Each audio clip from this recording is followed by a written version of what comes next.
strong an impression it made on its admirers. Seeing it over the course of a week, I admired its skill even more, and its thought even less. It lacks an intelligent drawing together of its themes, but that is not held against it in a time when audiences are assaulted with sound and motion, when shots get shorter and movies get louder, when special effects replace or upstage theme and performance.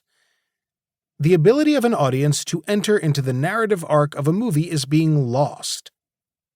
Do today's audiences have the patience to wait for Harry Lime in The Third Man? At Boulder and on other campuses, talking with the students, I found that certain names were no longer recognized. Even students majoring in film had never seen one by Buñuel, Bresson, or Ozu. They'd seen one or two titles by Ford and Wilder, knew a half-dozen Hitchcock classics, genuflected at Citizen Kane, knew the Star Wars pictures by heart, and sometimes uttered those words which marked them as irredeemably Philistine. I don't like black and white. 60 of these films are in black and white, and 3 use black and white and color.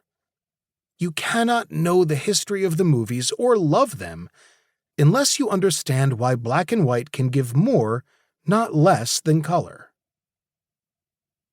I came to believe that the classics of earlier years were an unexplored country for many filmgoers, even the best ones.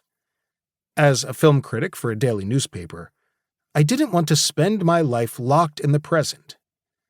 In 1997, I went to Nigel Wade, then the editor of the Chicago Sun-Times, and proposed a bi-weekly series of longer articles revisiting the great movies of the past. He gave his blessing. Not many editors would have.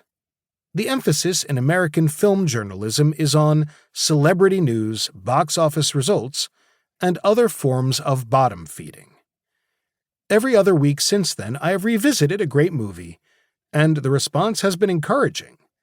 I received letters and emails from movie lovers, got into debates with other critics, heard from a university trustee and a teenager in Madison who both vowed to watch every movie on the list.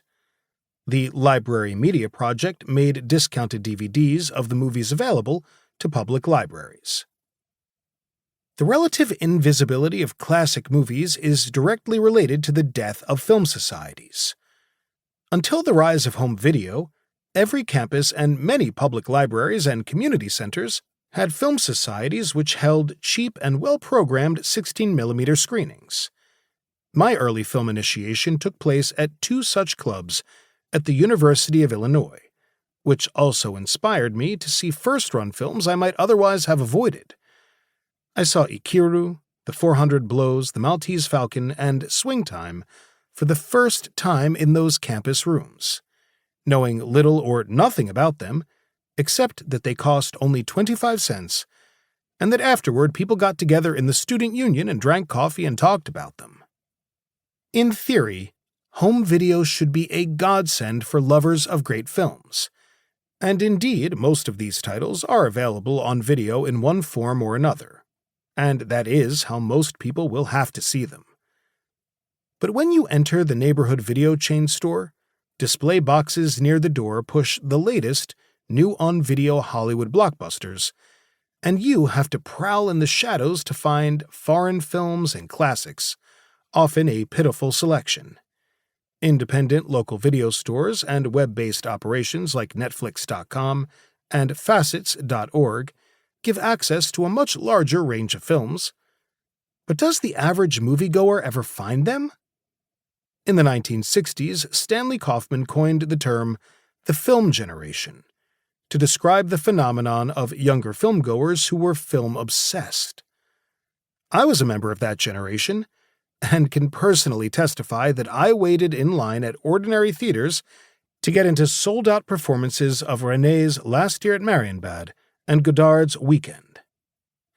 Today, even the most popular subtitled films are ignored by the national distribution oligarchy.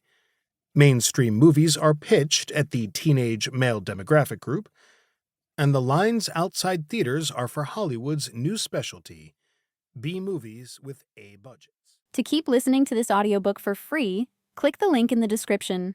It will take you to a free Audible trial where you can listen to this and many other books for free for 30 days.